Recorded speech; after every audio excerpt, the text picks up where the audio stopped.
An emergency broadcast on TV announces the existence of a new virus that has appeared in an airport. Infected people become incredibly violent and soon the airport is on fire. 2 months later the virus has spread around the world, becoming a global pandemic. It transforms people into zombie-like beings called ferals and they're seen as raging beasts. The government tries to establish a quarantine but many citizens protest against it and fight for the rights of the ferals, saying they're people too.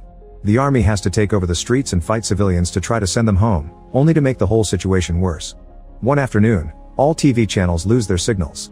Abigail and her brother get a call from their father the pilot, who explains he has lots of work to do helping people and promises they'll be safe with their mother. At that moment they hear a noise from upstairs so the family runs out of the house. When they're about to get in the car, a feral jumps out and tackles the mother to kill her. Abigail immediately hides under the car and has to watch how the feral attacks her brother too. When a police siren starts wailing nearby, the feral runs away. Afterward Abigail hears her brother call her name, but her mother transforms into a feral and finishes killing him.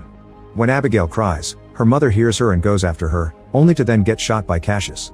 He rescues Abigail and she thanks him with a hug. Her brother starts transforming too, so Cassius makes Abigail close her eyes before shooting the boy as well. 10 years later, the world is in a post-apocalyptic state.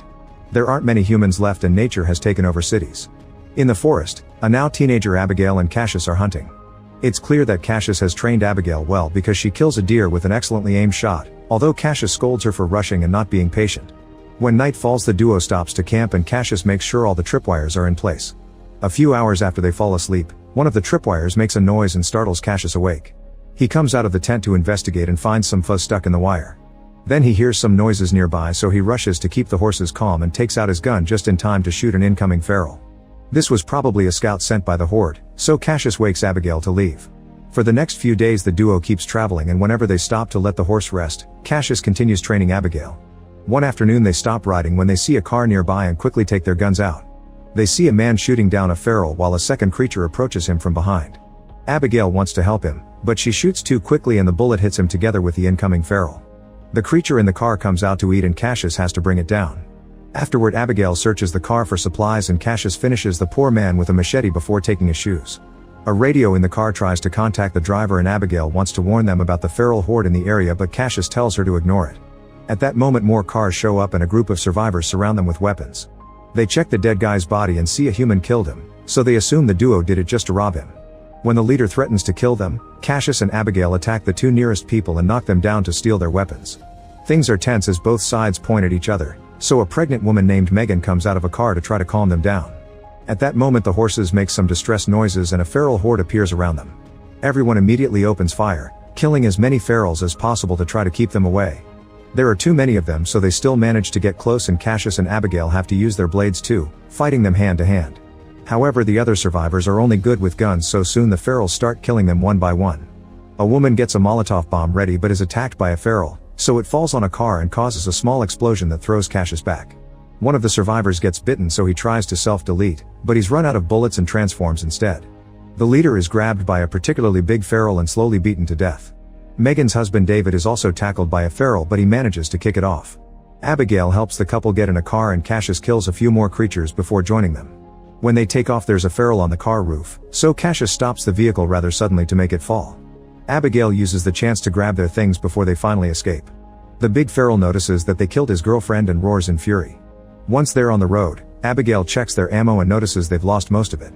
Megan explains they were traveling to a colony on the riverside and that she's in her 35th week, so the baby will be here soon. However Abigail and Cassius think searching for colonies isn't worth it, they've already seen a bunch of them and they never survive. Suddenly the car stops and the group discovers the engine is dead, so they have no choice but to continue on foot. Moments later the group makes it to an abandoned town and agrees to spend the night there. They search a building to make sure there aren't ferals around and make camp. Megan offers to share her food, but Cassius and Abigail only eat what they hunt to avoid the infection. The couple explains they talked to the colony on the radio, so they know they have plenty of supplies and doctors. It's a week's travel to reach it, meaning the risk is high. In return Abigail tells them that she and Cassius are trying to get to the west coast and escape to the islands by boat. After Cassius sets up the tripwires outside he takes out a map and tells the couple what path to take to reach the colony. However he refuses to go with them, saying the horde will come back for revenge. Abigail talks to Cassius in private, insisting that they should help the couple and that maybe this colony will be different. An argument ensues yet Cassius still refuses to help. In the middle of the night the horde finds the broken car and follows the road to town. Meanwhile, the men can't sleep, so Cassius shows David that he always has a bullet saved in his pocket in case he's bitten. The only thing David has is a cigarette and a twisted ankle. They chat for a while and end up bonding, so Cassius agrees to help them reach the colony. The next morning, Abigail hears a noise and goes downstairs to investigate.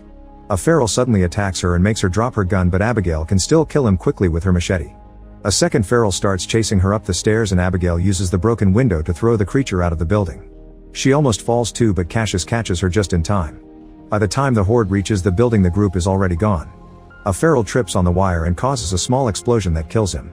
Sometime later, Abigail recognizes the area they're in and remembers there's a civil airport nearby where her father had a small plane. Cassius wants to keep moving and thinks an airport would make it easy for the horde to corner them, not to mention all planes are probably gone. However, Abigail and the couple vote in favor of going there, so Cassius has no choice but to follow them. After walking for a while, they find an old building and a car with a man that was shot recently. Cassius tells Abigail to check the building for supplies but refuses to actually stop to rest since he thinks they aren't alone. Abigail only finds some coffee and doesn't see the family hiding in one of the rooms. Cassius checks the trunk of the car and finds a wheelchair, so they use it to transport Megan. After the group leaves, the horde finds the building and completely massacres the family in a matter of seconds. When they finally make it to the airport, there are no planes around. David and Cassius begin arguing about how to proceed, but Abigail interrupts them when she finds her father's hangar. Fortunately, there's a plane inside and David has the mechanical knowledge needed to fix it. While he works, Cassius and Abigail search the building. Abigail finds a picture of her with her dad on the floor and puts it back on the wall. At that moment, the horde arrives, so the group rushes to get on the plane even though it isn't ready yet. Cassius opens fire to slow the horde down and David moves the propeller manually to help the plane start. Abigail's knowledge of flying is vague and the plane is going slow, so the horde is getting too close. Thankfully, she finds the right button soon and the plane begins gaining speed. A feral still manages to hang on the door and Cassius has to shoot it to make it fall. Then the plane takes off and the group gets to escape. However, they only fly around for a few moments before the plane starts failing and going down. Abigail tries to land it, but the plane crashes against a bunch of trees and falls to the ground. Luckily, it lands on its wheels and everyone survives with just a few wounds. There's a train station nearby, so after making sure it's empty, they decide to rest there. Cassius opens the map and discovers it'll take them 2 days to reach the colony, so they'll leave first thing in the morning. Abigail counts their ammo and notices there isn't much left. Megan and Cassius share some food and Cassius admits she reminds him of his wife. He reveals he had to kill her infected family and that later she self-deleted because she couldn't take it anymore. Cassius also shares the story of a kid in his hometown who got bitten. Since the wound didn't hit an artery, it took him a couple of days to totally transform. Meanwhile, David finds a private spot to check on his ankle, revealing it's not twisted. The wound is actually a bite and David knows he should self-delete, so he holds up the gun, but he can't bring himself to do it. The next day the group keeps moving. As they walk under the strong sun, David feels rather sick and Cassius notices blood on his leg. He waits until the women are far ahead to push David against a tree and look at his ankle to confirm his suspicion. Cassius gives him the option to tell everyone on his own terms, but if he doesn't do it soon, he'll shoot him. In the evening, the group finds a house with the lights on. When they come closer, a voice asks them what they want. Cassius thinks it's too dangerous, but Abigail approaches the house and explains they need help, swearing they mean no harm and mentioning the pregnant woman. Norton opens the door and holds them at gunpoint as he asks them to leave all their weapons in the chest outside. Then he invites them inside, showing a very sweet and welcoming attitude. Cassius points out the house has power and Norton explains he's an engineer, so he's built a few devices that provide electricity and hot water. He also mentions a wife but ignores Megan when she asks where she is. Norton shares his bread and vegetables with them and Abigail is happy to take a shower. Cassius can finally connect his laptop and look at old pictures, revealing his wife had been pregnant before the pandemic. When he checks on Megan, she admits she's scared because she hasn't felt the baby moving since they arrived at this house. She makes Cassius promise that if something happens to her, he'll protect her child. Afterward, Norton shares a drink with everyone and explains he's lived there for 20 years, but his wife isn't around anymore. He's heard about the colony on the radio but isn't interested in joining them because he likes being alone. Then Norton begins ranting about people being too obsessed with going back to the old ways and how humanity deserved the pandemic because they destroyed the planet and their ethics. He even compares the virus to evolution, saying only the strong people have survived. Cassius notices a strange knife on a table but Norton takes it away. Feeling sicker by the second, David rushes to the bathroom and notices the infection spreading. When he comes out, he discovers his friends are unconscious because the drinks were spiked by Norton, who has put on a lab coat and is holding a strange machine. He can tell David is infected and activates the machine, which makes a noise that causes David to collapse in pain. Norton explains the device is like a dog whistle that only works on the infected before David passes out. Meanwhile, the horde has found the train station and continues their search. Moments later, David wakes up to discover the whole group has been tied up in a basement. Norton is there taking notes for his experiment and reveals that he's got his infected wife locked up in a cage. He lets her out and controls her with his device to make her attack the group. Cassius and Abigail kick her a few times to keep her back, so the woman goes after David, who manages to break the ropes to fight back. They only struggle for a few seconds before David overpowers her, and Norton has to use his machine to stop him from rescuing the others. However, David isn't completely transformed yet, so he's able to push through the pain and break the rest of the ropes. Cassius finds a gun and tries shooting Norton, who immediately runs away. The group rushes upstairs and locks the door behind them, so Norton starts hitting it with an axe. Abigail steals Norton's car keys and Cassius retrieves their things before punching David. He wants to shoot him now, but the women convince him to wait. On their way to the car, Megan discovers that her water has broken. Norton comes out to watch the group drive away while his wife growls at him. When the car reaches the forest, the horde finally finds them and chases after them. The group can see lights in the distance, which means they've found the colony. They try driving as fast as possible, but unfortunately the road is blocked by a tree and they must continue on foot. The horde is getting closer, so they open fire, but David runs out of ammo. Since he'll transform soon anyway, he tells the others to go while he buys them some time. The couple shares a heartfelt goodbye, and before the trio leaves, Cassius gives David his bullet. Once they're far enough, David smokes his cigarette and starts fighting the ferals hand to hand. He manages to defeat a few of them, but the big feral surprises him from behind and breaks his neck. The rest of the ferals chase after the other survivors, so Abigail has to open fire to protect Cassius as he carries Megan. She also starts yelling for help and gets the attention of the guards at the colony gate, who quickly shoot all the ferals chasing after the trio. When the rest of the horde sees the bodies and the lights, they immediately go back to the forest. Afterward, the heroes are allowed into the colony and Megan is taken to the infirmary where a midwife takes care of her. The next morning, after meeting the colony leader, Cassius tells Abigail that they should leave soon because humans can't be trusted. However, Abigail is tired of running and ignores him. Then Cassius talks to the midwife, who tells him the baby is fine but the mother only has a few hours left. Cassius visits his friend and learns that the baby is a girl named Hope. Megan reminds him of his promise and gifts him her family locket before finally dying. Meanwhile, Norton arrives at the forest and finds all the bodies. Wandering around allows him to see the colony too. At that moment, the horde tries to attack him, but he immediately controls them with his device and announces it's time for revenge. Back in the colony, Cassius is taking care of Hope and wondering what to do next. Abigail bonds with the local teenagers and joins a little party in the evening. Alcohol is passed around and 2 guards fall asleep, so a few teens use the chance to enter a tunnel. Abigail follows them and discovers a strange remote control, but when she touches it, Roderick stops her. He explains that the entire boat town is mined and the remote will blow it up if the ferals manage to invade it. Humans can be safe from this explosion by using a hatch on the ground that will take them to an abandoned dam. The next morning, Norton sees a guard on a boat and asks for his help. After getting rid of him, a feral jumps into the water and climbs into the colony to kill the other guard too. Now Norton can send out the entire horde to attack.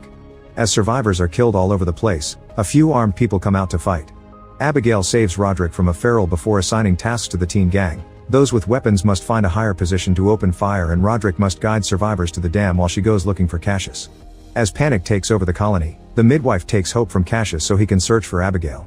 The people with guns are starting to run out of ammo and the colony leader tries to run away, but a feral immediately kills him. Abigail shoots a feral that almost kills 2 young girls while Cassius stabs a creature to save 2 teenagers.